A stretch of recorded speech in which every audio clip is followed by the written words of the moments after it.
Hey, what's going on, everybody? It's your man, Russ Mitchell, Homesick Buckeye. We're here on our first installment of my new series. My new podcast is called Keto Conversations. And this is where I want to bring to you folks from all walks of life who've seen results by embracing a ketogenic lifestyle. And today's guest is my friend, Adam Lacy. What's going on, Adam?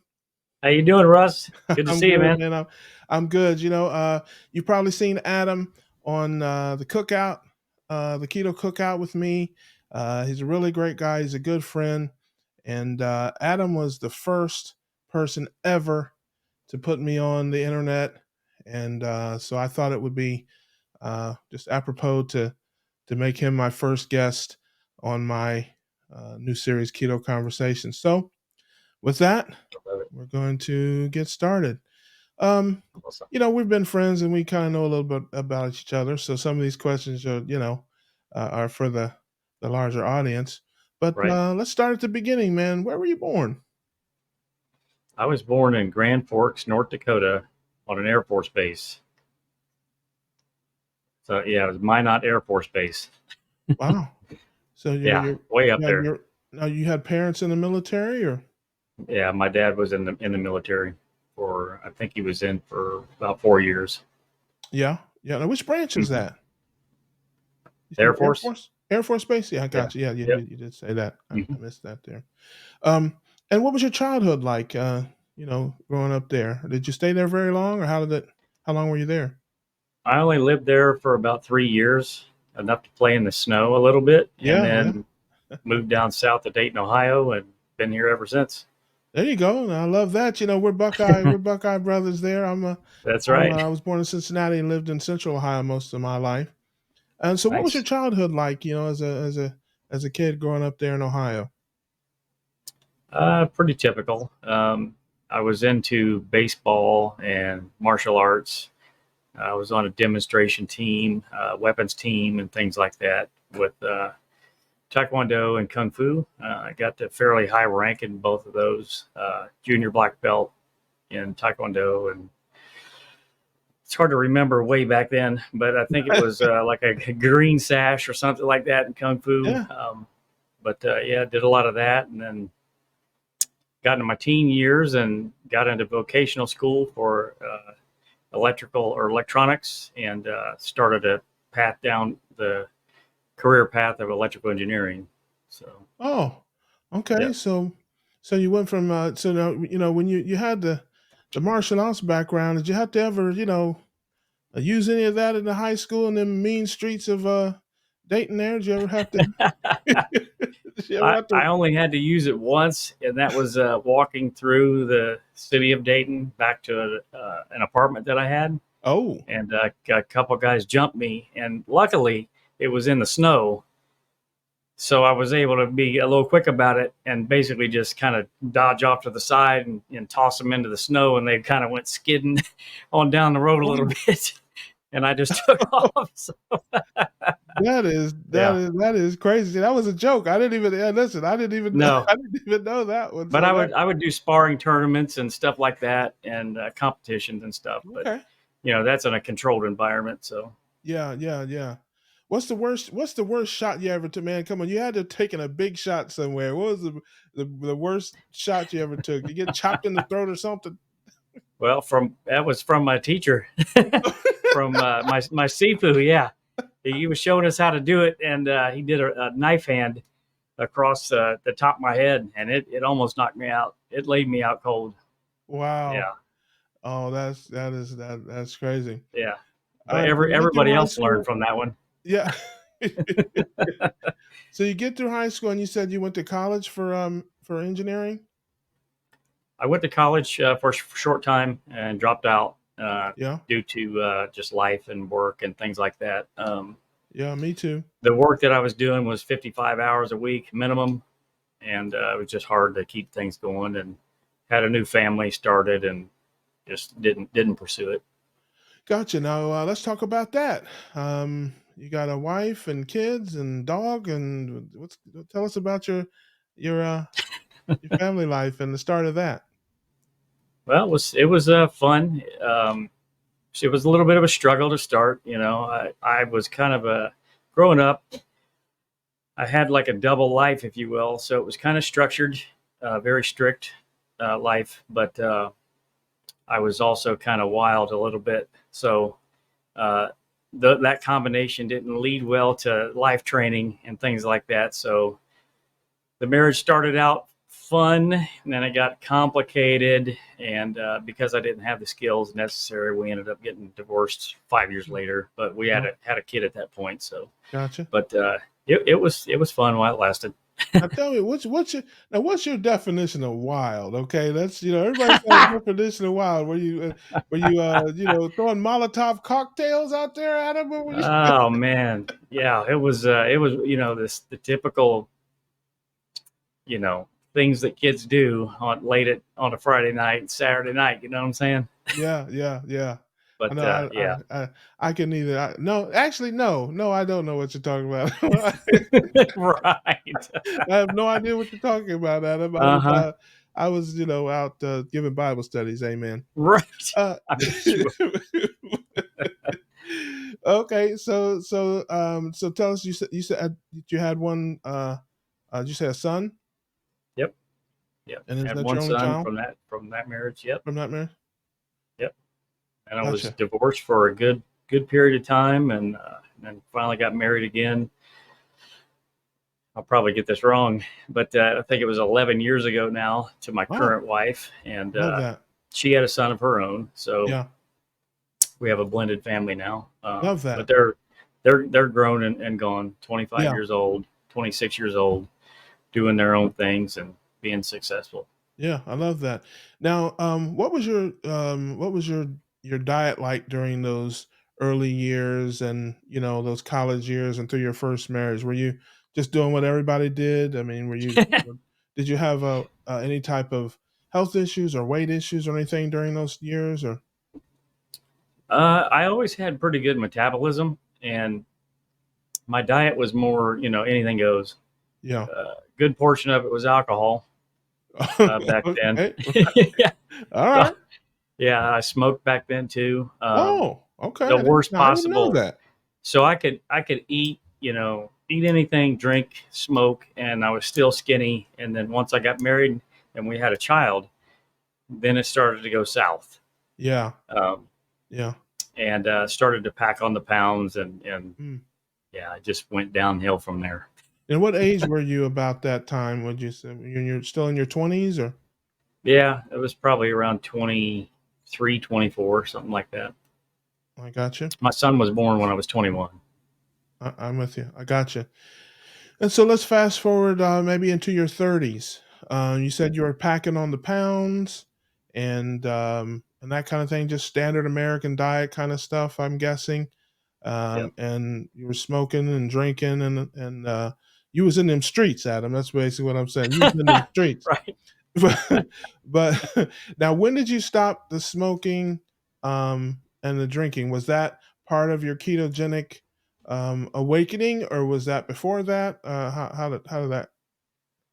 So I started smoking, at least experimenting with it when I was 13, Mhm. and continued with that all the way up until I was probably 22 or so. Okay. Once my son was born, I didn't smoke in the house or anything like that. And Yeah. then it was shortly after that I was able to kick that habit. So, and the drinking kind of went away at that point too, and Okay. going to the bars and stuff like that. Yeah. Essentially, when he was born, that was done. Okay, so by the time you were 30, you were done with the Oh drinking yeah, and the smoking and stuff, but you were picking up weight, oh um, yeah. and just from standard American diet and that sort of thing. Hmm. I got you. Now, you are a photographer, and I've seen some of your work. You've done sports, and that sort of thing, photojournalism and that. When did that start? That started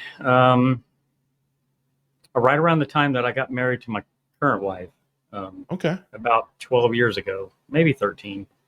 Yeah. Yeah, I started doing sports photography then, and it was essentially a full time gig for a while, and then I had to stop uh, due to that car crash that I had in 2017. So Right. then I went back to a engineering controls engineering position and did that for a little bit, and then I had had enough of the cubicle.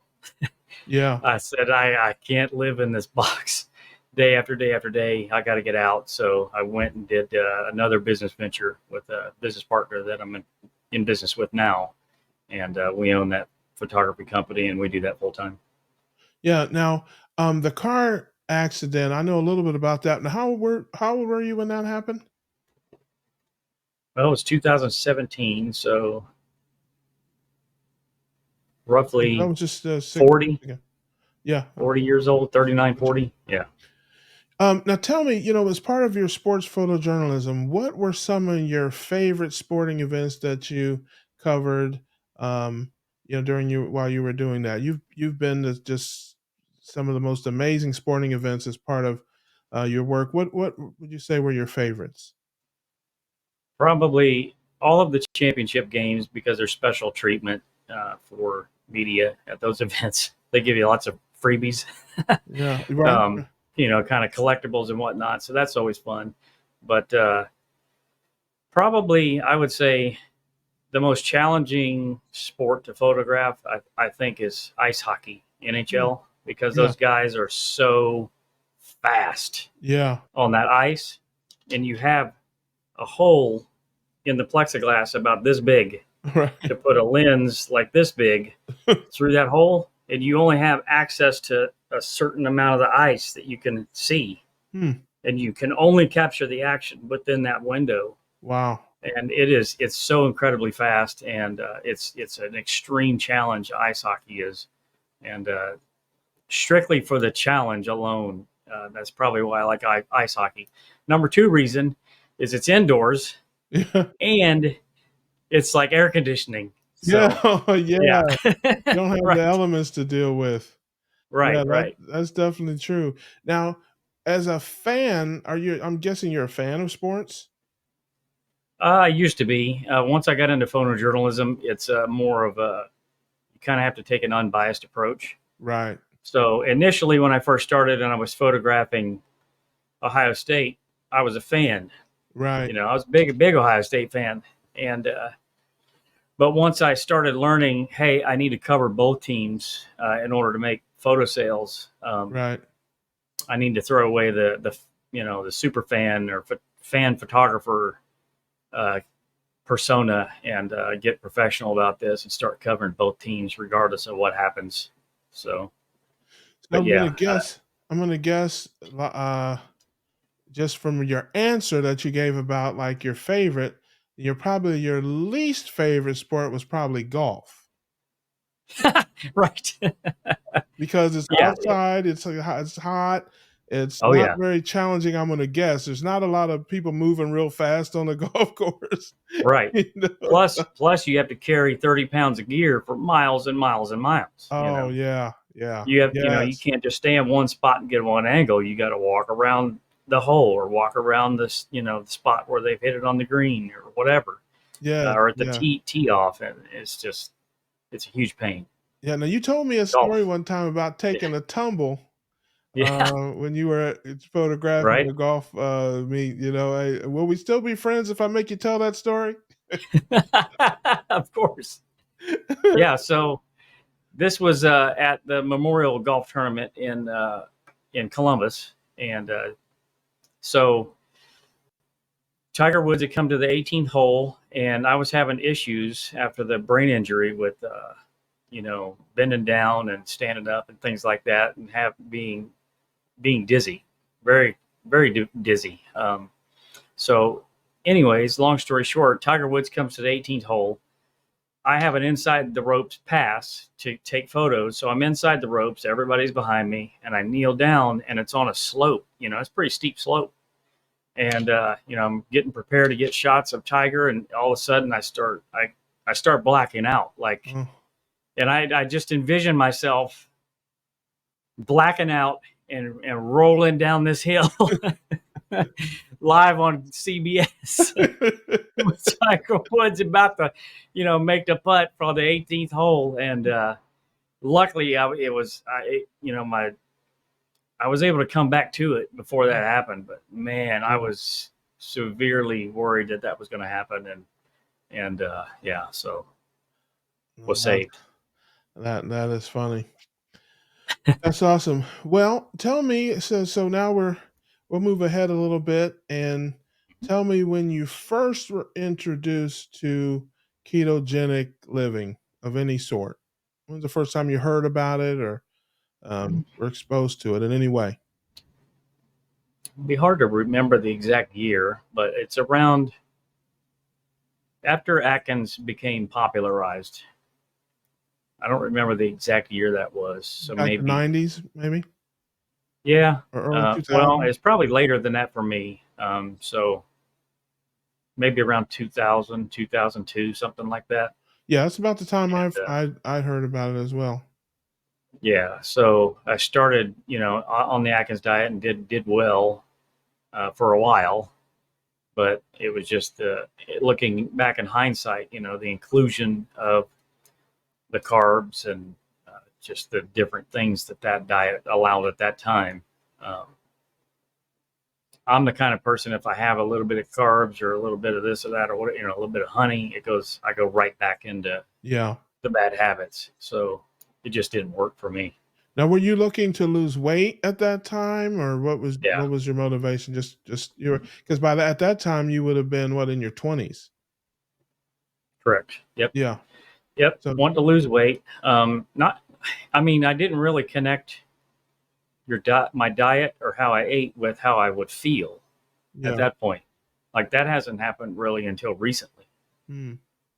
since I went carnivore. But with keto, it was more of a just a weight loss thing, and thinking, with the training that we've had with eat vegetables and this and that and everything else, and all will be good, and you'll be healthy, and you get all your minerals and vitamins from that stuff. Just in that mindset, I was thinking lose weight and all will be good because I'll still be eating lettuce, or whatever. Yeah. So No, I understand. So you were first introduced to the concept of it um, in those years. So when did you, in the course of a number of years went by, when did you get back to it and start um, in that lifestyle? oh wow, it probably went until probably a few years after I was divorced from my son's mother. Hmm. And that was like, I got to get back in the game here, Right. need to drop a few pounds. Yeah. And then I came across a book. I forget the doctor's name or the author, but it was a book called Wheat Belly. Oh, Bill Davis, I think, or Yes, yes, yeah, yep. yeah. So I'm Wheat familiar. Belly, and then there was a few other books that he had written to go along with that, and I read Yeah, that, and I was like, well, this kind of goes along with Atkins diet, but it yeah, seems a little bit more restrictive. And I did that for a while, and that helped as well. And I don't necessarily remember why I kind of fell completely off the wagon with that, well, stress or whatever.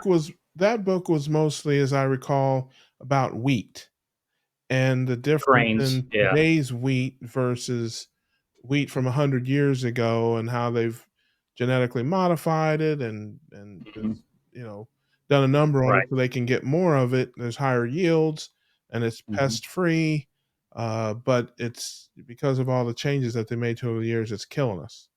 So right, it really, I don't remember it being a book about overall diet as much as just get rid of wheat, get wheat out of your life. right. Yeah, Um, yeah. I think it was like grains in general, but yeah, emphasis was it on may have wheat. been. But yeah, they did allow for the I don't know what they called it, ancestral uh, Yeah, varieties of wheat or whatever. And yeah, I never tried any of that because I was too lazy to go try to find yeah. it. No, I understand. And so it just evolved. Your kind of your ketogenic living. Now, did you stop and start, or was it pretty consistent from there that you were just thinking about lowering your carbs and stuff and like that, or how did that evolve? No, it's more of a stop and start. Hmm. Um, yeah, I'm either doing it or I'm not with most Right. things. So yeah, I don't do very well with moderation. Yeah, yeah. No, I totally understand that. Okay, so when did you decide to go all in? When was the decision for you, and what sparked it or motivated it? Well, in terms of ketogenic lifestyle, which carnivore is a form of ketogenic Sure. lifestyle, Yes, it is. it was probably about 3 to 4 weeks into the carnivore diet that I was like, I can keep doing this, and I feel amazing, and I don't want to stop feeling this way. That's when I decided, and that was I've been on it now for about 7 months. So I'd say about 6 months ago is when I Gotcha. decided that I will never eat any other way. The wagon may slow down every Yeah. now and then, eating off plan, but I eat this way until I'm off the earth. Yeah. So this is a just is truly a lifestyle change for you. Absolutely. Yeah, same for me. You know, I had a little different way that I got there, but when I learned about ketosis, that was the thing for me. I wanted to be in ketosis for the rest of my life, or at least 90% of the rest of my life. Hmm. And that's how I approached it. I didn't want to just do a diet. I didn't want to just be on some program for a while to lose weight. I wanted something that I could do for the rest of my life, and that I knew I could sustain for the rest of my life, because that was the only way, out of the situation that I was in. Hmm. So I understand totally, and I think that's the best way to go about it. I don't care who you are. I think if you go into it thinking about just a temporary thing, or just something I do for a little while or whatever, yeah, I don't think that's the best way to go about it. I think looking at it as a lifestyle change and a life change um, is the best way to do it. Now, you Hmm. said, of course, you got a wife, and that. How did that go over with your significant other when you decided to make that big change? And it is a big change. She's very accepting of it. Um, I haven't had any pushback or anything like that in terms of you're going to make yourself sick, or Right. you're going to have a heart attack, or nothing like that. So I've been blessed in that regard for sure. Yeah. Because that's a big hurdle for a lot of people. Um, Hmm. their friends and family saying, "Oh, what is wrong with you? You're crazy." I know somebody that did that and they died, or I mean, just so Right. many things. And I know you're not a big fan of the medical establishment, so I was going to say you probably didn't have any pushback from any doctors or anything like that. No, I would Yeah. never.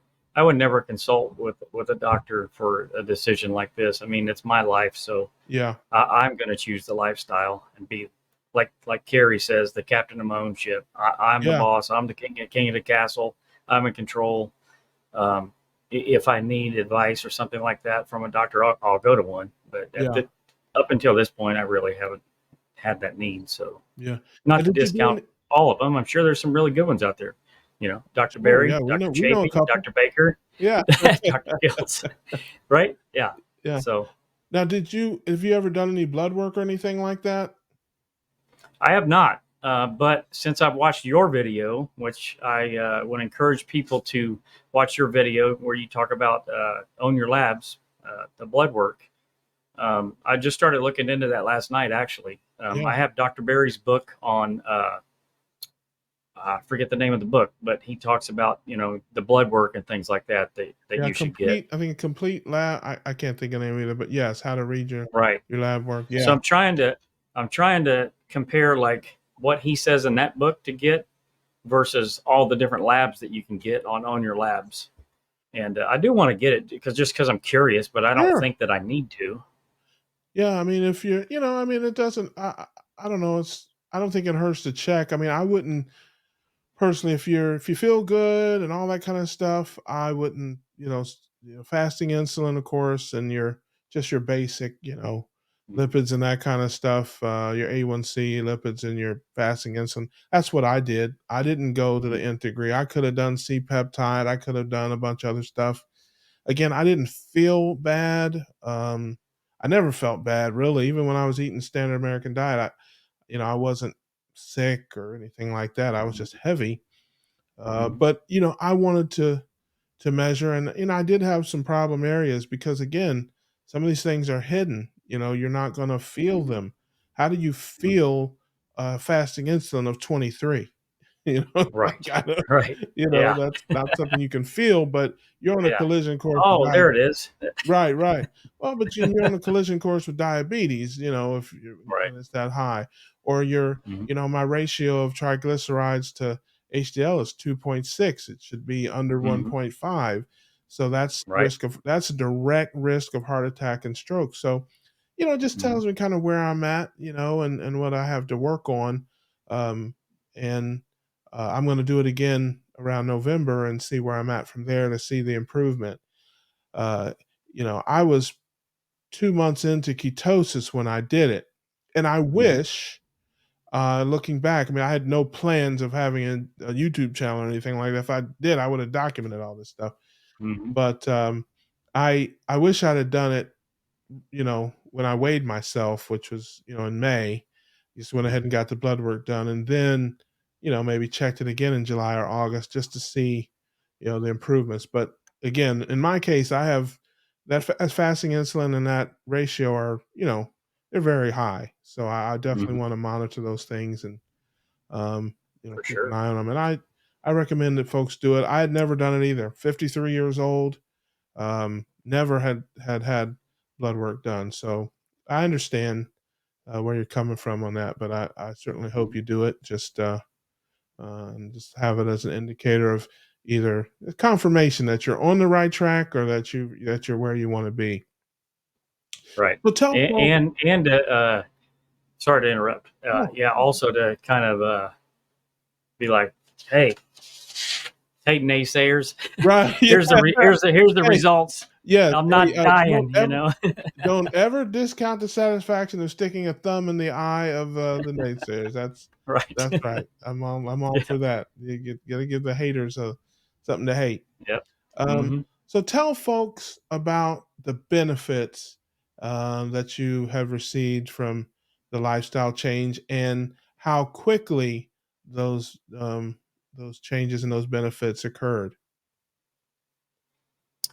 Oh, wow. So first and foremost is the most pressing issue that I had was plantar fasciitis pain, Mm. intense pain. I couldn't stand for more than 30 minutes at a time. I'd have to sit down for at least 2 hours after that 30 minutes. Every interval that happened during the day, I would have to rest. Extreme pain when I first woke up. I couldn't hardly walk. It would take an hour or two to just be able to get to the point where I can walk. Um, Special shoes, wearing a boot at night, doing all these crazy things. And that was healed after switching to ketogenic lifestyle. After 3 days, I started noticing improvement in that, and it was completely gone. Five or 6 days in, the pain was completely gone. It blew my mind that because I thought, this is a tendon thing, this is Mm. something mechanical. You're going to have to go to physical therapy and do all these Yeah. things and buy all these products or pills or whatever in order to fix. And no, it was just what I was eating. So that was the first thing. The second thing was the mental clarity for sure. The brain fog was lifted, and I just felt like I could think more clearly. It's hard to explain to someone that hasn't done it. Yeah. They don't understand that they're in the weeds when they're in the weeds. So that was a big factor as well. I sleep 2 hours less a day, and I'm more well rested than I was before when I was sleeping 2 hours longer. Mm. So I only sleep 6 hours a day, and Well, that's a huge time savings over the yeah. course of a year to get done whatever you need to get done. More YouTube videos or not eat more snacks though. Yeah, and how But long would you say it took you to see that? You might have said it before, maybe I missed it. Just listening to your other things, but how mhm. long doing it before you saw those results? Oh, it was very rapid, very rapid. It didn't take long at all. The plantar fasciitis was within a week gone. The brain fog within, I'd say, 2 weeks was gone. The sleeping it probably took 3 or 4 weeks before I started to know that or notice that I was sleeping 2 hours less a day, and I felt more well rested. I had a brain injury in 2017, basically brain damage, and had residual effects from that even until prior to starting carnivore, and that is completely healed. Zero issues with that anymore. And it probably, I noticed it maybe around the 3 month mark, 3 to 4 month mark, that was like, do I have any more issues with that anymore? Yeah. And then as I went along, it was like, yeah, sure as heck, man. There's no problems in that area at all whatsoever anymore. So that was pretty rapid. After 6 years of having that condition, basically the doctor said it's non-reversible. Your body might heal itself a little bit or whatever, but it's permanent. So, and the list goes on and on and on and on. There's I could literally rattle off 40 different things. Yeah. That this way of eating has fixed. Well, as you used the term carnivore before, and I think many people know what that is. We have our groups: ketovore, carnivore, keto, dirty this, dirty that. I prefer to use the carb number. The total amount of carbs that you eat on an average day. My number is around 15. What would you say your number is? 0. Yeah. So yeah, whether you call it carnivore or whatever you want to call it, you Sure, can call sure. it. Yeah. You I can don't I call it don't have zero carb keto or Yeah. zero Yeah. carb, zero plant keto. Yeah. I mean, Yeah. it's all some form of ketogenic. All of these Absolutely, diets it are. is. I So mean, ketogenic, people are just people who are conscious of their carbs and keep their carbohydrate intake low, whether that's 0 or whether that's 50. If you're a fan of Dr. Berry, as I am, that knob goes up to 100. But it helps, right, people, I think, to understand it a little bit, because if you're a person who's eating like I was 400 or 500 carbs a day, to know that and understand that and work to get that number down, I think that's just a little more meaningful and impactful than saying I'm a carnivore or a ketovore or keto or this or that or the other. So, right, as a keto evangelist, I want to keep things as simple and as easy for people to understand as possible. Everybody understands numbers. People right, know that 0 is, less than 15. right. Most people know that. And so Yeah, that's just I'm not against, the groups and that sort of thing at all. But I just, in my particular brand of evangelism, I like to use the number and get people to first and foremost know their number, because that's, right, I think the problem for most people, they don't even know what their number is. right, So if you can get somebody to know their number, start keeping track of their number, now you can hopefully work with them to get that number down as low as they can. And if that number is 0, that's great. If that number is 10, 15, and truthfully, for those who may not know or not understand, 15 is not that far from 0. I mean, it right, just isn't. On a daily basis over the course of 3 meals a day or 2 meals a day, 15 and 0 is not very far apart. Um, right. on As long as you're talking about weight loss. So I didn't start the yeah, carnivore diet, if you will, for weight loss. I started it yeah, for an autoimmune condition. right, So that's the reason why I'm at 0 carbs and 0 yeah, plants, is to try to fix autoimmune condition called vitiligo. right, And there's many of us out there that's trying to heal autoimmune conditions. And really, the only way to know if something in your diet is causing an issue that's an autoimmune issue is to do an elimination diet, which that's what carnivore essentially is. You're eliminating almost yeah, everything out of your diet. Then maybe you can add things back in, but that's the reason why I'm doing it. yeah, It was not for weight loss. I was right, already losing weight with intermittent fasting, which is right, sort of a version of keto, if you will, just Sure. because you're in a calorie deficit. You're restricting your calories. So Yeah.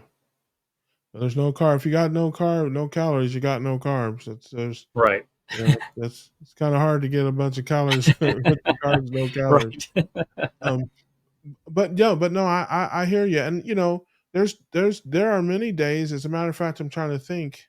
Today might be one of them where I have zero carbs.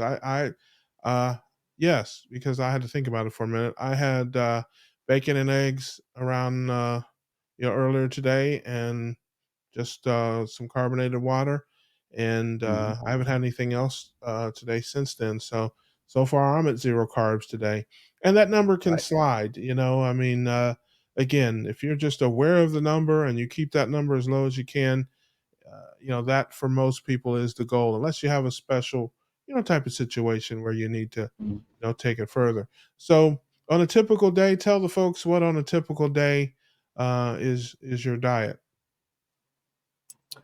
Usually 6 to 8 eggs fried, either sunny side up or over easy, cooked in bacon grease.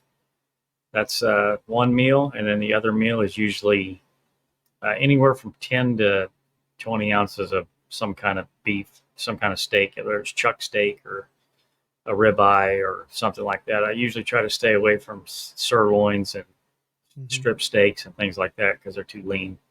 That's Mhm. it. Yeah, yeah. And for you, you haven't found any problems in terms of variety, or you're getting tired of it, like, oh man, not again. I mean, tell folks about get down to the nitty gritty of it, the what folks can expect that way. As far as cravings, I don't have any cravings whatsoever for anything that's bad.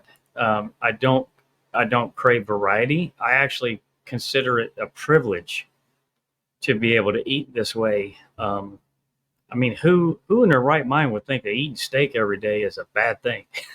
you know, I think it's a privilege to be able to eat this way. It is cheaper than eating the standard American diet for sure, and everybody can have access to this way of eating. But at times, socially and things like that, mentally, I have cravings. So that part, trying to rewire my brain at a birthday party or whatever to say, you don't want or you don't need that, Adam. If you eat it, it's not going to be good for you. You're not going to Mhm. feel well.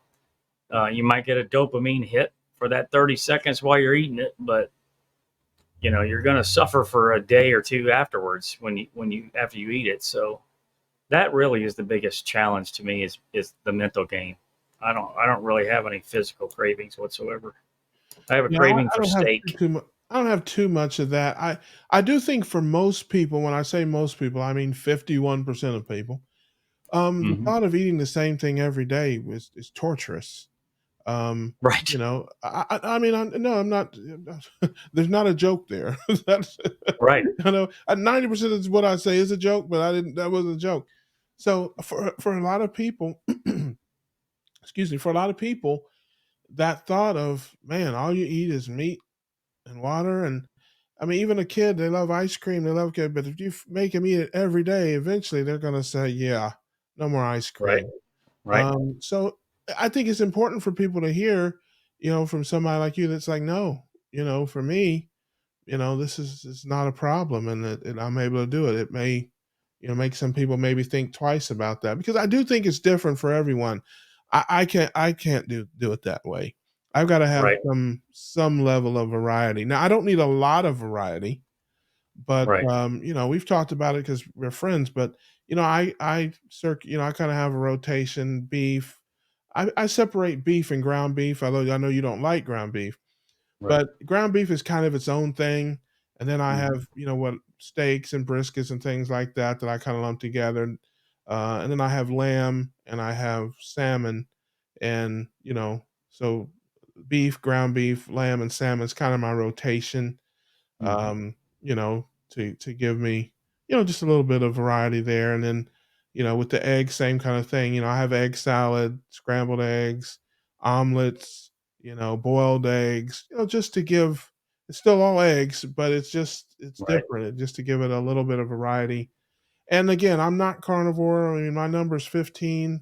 It's not zero, so I do mix in a few vegetables and things. Although most of um, my number is made up of sauces like tomato sauce, guacamole, salsa, Mhm. condiments and things like that. Really is, I would Right. say, where the majority of my number comes from. It's really not as much, the vegetables and that.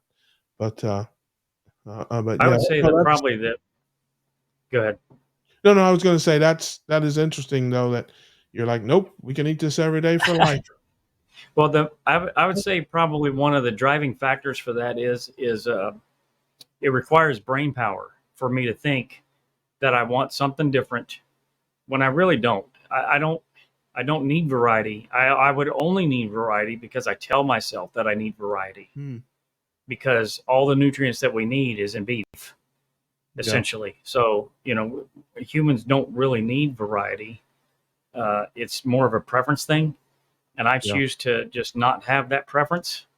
And I'm happy with what I have and to not put any brain power in it whatsoever because I own a business and now I've taken on the additional responsibility of essentially associate producer, whatever you want to call it, for the carnivore diet documentary with Carrie, and yeah, that's requiring a good portion of my time, in yeah, addition to trying to run the YouTube channel now too, and my work and my family life. So yeah. I don't want to have to spend any time whatsoever on eating, on planning meals, on buying groceries, washing dishes, none of that stuff. I have a cutting board, a fork, a knife, a frying pan, and sometimes on the grill, and that's it. Yeah. That's my only interaction with food. So, I love it. Low maintenance. I'm not too far behind you. Like I said, I got a little rotation of a few things, but yeah, I'm not that far behind you. Well, we're going to wrap it up, but let's before we do, is there anything in your diet that you're tweaking or changing or thinking about making any modifications to, or you're just locked in and laser focused? well, I'm thinking about possibly going to what Michaela Peterson coined the lion diet Hmm. because she had so many autoimmune conditions. Yeah. And like I said, I started carnivore because of an autoimmune condition, and it's not improving as fast as what I like. It's actually stopped and it's reversing, Hmm. but I'd like it to reverse even more than what it is. So I've considered doing just the lion diet, beef, salt, and water, for maybe a month or 2 months or something to see if I can gain a benefit from that in that area. But I mean, if it doesn't, I wouldn't have any intention on staying in that realm because I love fried eggs. So, Yeah. Yeah, I love that. I love that. Well, Adam, we know we can find you on the Keto Cookout each mhm. week with me. We grilling, baby. Yep, we And grilling. but other than that, tell people anything you want to tell them about where they can find you, what you've got up and coming, and why people would want to tune into you. Sure. You can find me at Carnivore Today on YouTube and on most social media outlets. Carnivore Today at Carnivore Today on Facebook. Started a Facebook group. Don't know how far I'm going to take that, but have a Facebook page as well. All named the same thing: Instagram account, a Twitch account, TikTok account, Yeah, and, all in one. Instagram. Did I say Instagram? Yeah, that one too. Yeah, So it's hard to manage all of those. So I really just kind of focus on YouTube and maybe Instagram at one time. But the goal of the channel is obviously to spread the gospel, if you will, of ketogenic lifestyle, the carnivore diet, in particular for me because of what it's done for me in regards to the autoimmune condition. Um, Everybody deserves to have their health and live a wonderful life to the fullest. And I'm dedicated to bringing content to people in a way that only I'm able to connect with them with, right? Just Yeah. like you are able to connect with people in your own way. So, upcoming videos, I got quite a few whoppers in the bag, but it's going to take time to plan these out, months in probably producing them, because I really want them to be top notch, I love it. and I don't want to just go out and make a bunch of videos that's subpar. That's not the way I try to do things. So Well, listen, I know you, and I'm sure. And listen, folks, anything he does is top notch. He's a great guy. He's a good friend. I'm going to see him in a few weeks when I'll be up in Ohio. You should definitely go to his channel, like, subscribe, all that kind of stuff that we always ask you guys to do. And I want to thank him for taking the time and talking with us. And folks, I want to bring you folks like Adam. They are just regular folks like you and I. And, I like to go a little more personal. We're more than just what we eat. We're more than our medical problems. A lot of times on our channels, that's what you hear about, what we eat and what our medical histories are. But I want to go a little deeper and show you that these are just are real people, just like, you and me, and to share their lives as well as share with you their ketogenic living as well. So I appreciate you guys all sticking with us and watching, and we'll see you next time on the next edition of Keto Conversations. bye, everybody.